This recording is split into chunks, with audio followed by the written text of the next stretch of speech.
Guys, sejak pandemi yang melanda Indonesia tahun lalu, sekarang semua kegiatan jadi serba online nih. Mulai dari meeting kantor, bisnis, presentasi ke klien, pembelajaran dan kuliah, sampai belanja keperluan sehari-hari. Apapun deh. Tapi kamu nggak perlu khawatir. Ada IndiHome yang bisa melengkapi kebutuhan layanan internet di rumah kamu. Paket yang memberikan layanan internet, TV interaktif, dan telepon rumah. Kamu bisa bebas nelpon selama 300 menit, internet cepat hingga 300 Mbps, dan akses ratusan channel TV favorit. Selain itu, kalian juga berkesempatan mendapatkan benefit tambahan lainnya. Ayo, segera cek di website. Instagram.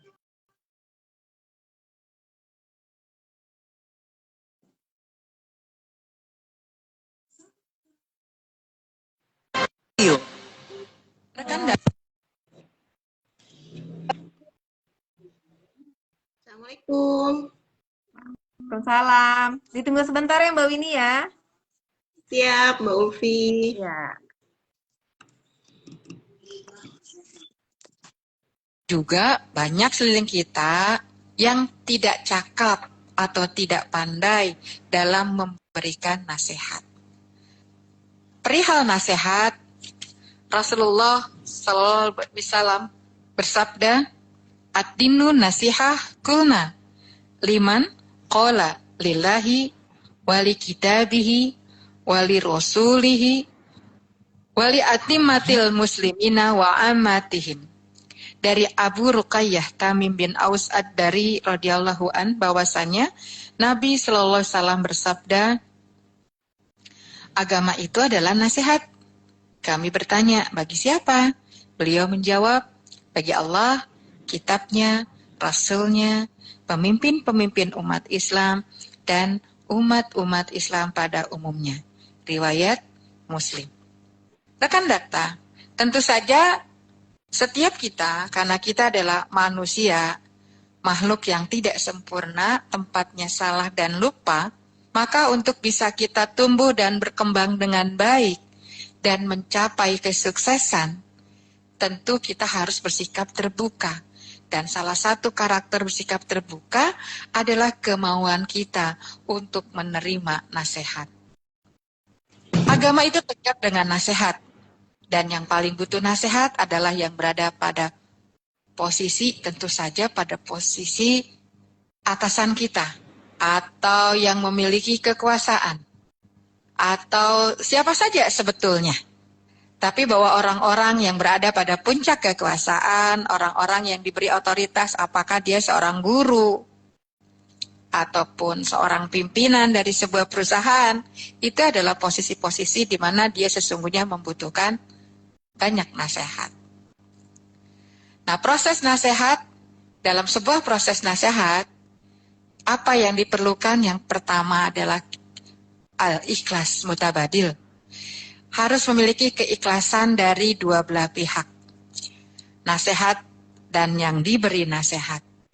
Nasihat diberikan dengan penuh hikmah, bijak, diatur bahasanya, waktunya, salurannya, dan juga mekanisme atau jalurnya. Kemudian siriyah. Nasihat hendaknya disampaikan dengan tidak vulgar depan orang lain yang bisa mempermalukan atau menyakiti orang yang dinasehati. Dari ulama, siapa yang menasehati saudaranya dengan rahasia, ia sungguh telah menasehati, dan siapa yang menasehati depan halayak, berarti ia menghina dan mencacinya.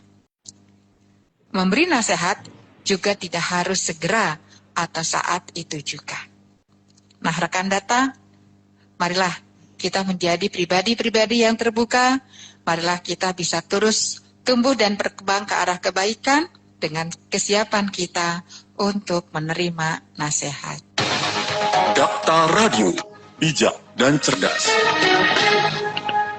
Rekan Dakta pukul 8.08 waktu Indonesia Barat, dan rekan Dakta setiap pekan pertama di awal bulan ini kita talk show bersama AIM Bekasi. Dan untuk di awal tahun ini dan di akhir pekan ini, kita akan membahas bersama AIM Bekasi bagaimana ya cara cegah stunting, dan melalui live Instagram kami sudah hadir narasumber kami, konselor menyusui sekaligus wakil ketua cabang AIMI Bekasi, ada Mbak Winnie Nizia. Assalamualaikum Mbak Winnie. Waalaikumsalam warahmatullahi wabarakatuh. Apa kabar Mbak Ulfi? Alhamdulillah di awal tahun ini semoga menambah semangat kita Mbak Winnie ya. Insya Allah, amin ya rabbal alamin. Insya Allah, insya Allah. Nah, tentunya menjadi PR kita sendiri bagi tidak hanya pemerintah tetapi juga kita semuanya ini bagaimana mencegah stunting. Padahal ini merupakan aspek yang paling penting apalagi bagi mereka-mereka ataupun buah hati kita yang baru lahir ke dunia ini agar ke depannya bisa tercegah dari stunting. Silakan Mbak Winnie.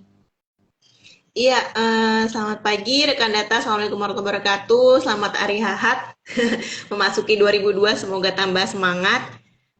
Hari ini kita insya Allah akan diskusi atau sharing ya. Mungkin nanti ada beberapa rekan data yang punya pengalaman serupa atau mau bertanya silakan. Tentang stunting. Stunting ini apa sih? Mungkin ada yang belum tahu ya, Mbak Ulfi, teman-teman rekan-rekan data yang pendengar dimanapun berada. Jadi apa ya stunting ini? Apa sejenis makanan atau apa gitu?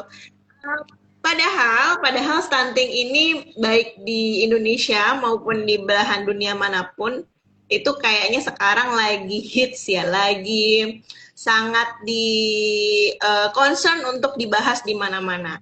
Stunting sendiri sebenarnya artinya secara definitif itu adalah gangguan tumbuh kembang yang berkelanjutan atau berkepanjangan dari seorang anak berupa kurang nutrisi, kurang gizi, sehingga ini tolak ukurnya adalah tinggi badan, sehingga tinggi badannya lebih rendah daripada anak seusianya sampai 2 standar deviasi. Jadi kalau di garis kurva itu tuh yang ada di posyandu KMS, betul Mbak Ulfi, itu dia tuh udah lewat 2 dari standar anak usianya, 2 di bawah 2 gitu ya. Nah ini yang perlu perhatian kita bersama karena bahkan di sidang umum PBB kemarin yang anak-anak muda rame ya, ada apa BTS itu juga dibahas. Jadi hubungannya apa stunting ini? Karena ini berhubungan dengan ada namanya SDGs, Sustainable Development Goal Standard. Jadi pembangunan berkelanjutan, standar emas pembangunan berkelanjutan. Kalau di kita itu dibahasnya di instansi pemerintahan yang keren-keren kayak BKKBN, Kemenkes atau Bappenas gitu ya. Bahkan Lemhanas ya, petinggi-petinggi tentara karena ini menyangkut ketahanan nasional juga, ketahanan pangan, ketahanan gizi dan sebagainya. Tapi kalau di dunia bahkan itu udah jadi perbincangan warung kopi Mbak sebenarnya. Jadi ya sambil ngafe, sambil nongkrong atau ibu-ibu arisan itu udah bicara, udah concern ke situ. Gitu sih Mbak Ulfi, secara umum stunting itu. Gitu. Baik. Nah, tentunya kalaupun sebagai orang tua ya, tentunya juga harus diberikan edukasi. Nah, selama ini kalau pemerintah memberikan sosialisasi kepada masyarakat awam khususnya mungkin seperti kita ataupun di daerah-daerah lainnya yang memang kurang akses, bagaimana nih Mbak Winnie? Iya, sebenarnya iya nggak iya ya. Aduh ini ada orang pemerintahan deh. Maaf nih, ini juga feedback baik kita sebagai warga negara ya untuk pemerintah kita gitu di lokal sendiri gitu. Sebenarnya ini jadi concern, sebenarnya ini jadi target kedua nih ya di bidang sosial ya secara umum. Nah tapi kalau saya rasa mungkin masyarakat tertentu yang mungkin akses informasinya nggak oke, juga nggak tahu ya. Jadi maksudnya kayaknya pemerintah juga belum gencar banget nih, padahal kepengen memberantas stunting ini gitu. Kemarin ramenya mulai di Pilpres kan, 2019 itu calon yang ngebahas ya tentang stunting gitu.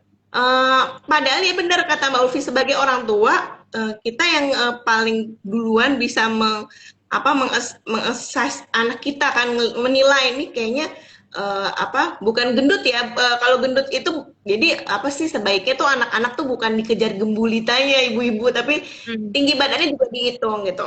Ke fasilitas kesehatan tinggi badannya juga dihitung, sehingga kok ini kayaknya belum nyampe target untuk seusianya ya.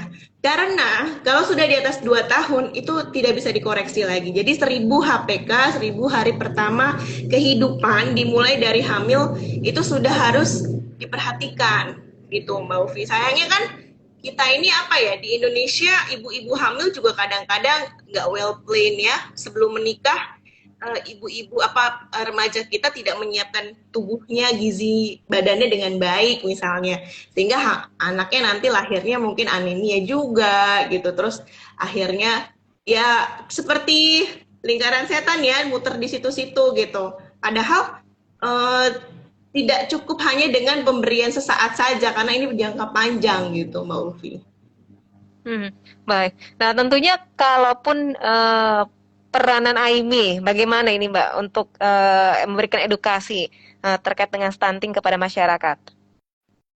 Iya, AIMI sangat concern sekali, bahkan beberapa minggu yang lalu untuk pertama kalinya kegiatan offline ya, kita tatap muka sosialisasi di beberapa puskesmas. Yang paling berkesan kemarin di daerah Cikarang, itu kita bicara pada lebih dari 100 orang kader di 13 desa. Jadi kita bicara nih ke kader-kader, karena kader ini kan garda terdepan ya.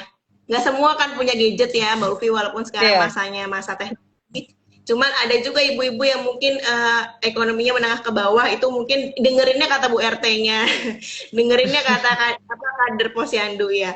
Jadi kita sharing di situ bahwa ini tuh penting banget. Jadi dimulai dari sebelum perempuan-perempuan Indonesia, anak perempuan kita itu masa balik gitu. Coba diperhatiin sebelum masa balik, gizinya gimana, makannya gimana. Karena seperti yang Mbak Ulfi tahu ya, kita itu kadang ibu-ibu kalau punya makanan enak tuh lebih duluin ke siapa? Ke suami ya. Tadi ceritanya sama suami nih.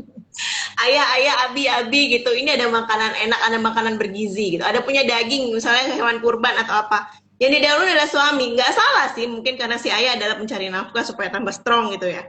Tapi kita juga harus ingat, kita sendiri sebagai ibu atau mungkin anak perempuan kita yang sudah masa menstruasi itu butuh protein hewani yang memang untuk perkembangan badannya, untuk zat gizi di tubuhnya, sehingga ketika dia menikah dia menjadi calon ibu yang sehat gitu. Kadang-kadang kan silent nih Mbak, silent remaja kita pasti diet ya. Remaja kita kan ngikutin kata influencer ya, selebgram, aduh badannya bagus gitu, akhirnya diet, tapi dietnya salah, akhirnya nggak makan. Akhirnya apa? Dia silent, anemia defisiensi besi, tiba-tiba zat gizinya, cadangan ferritinnya turun banget kalau dicek itu nggak bisa dikejar cuman buat makan lagi.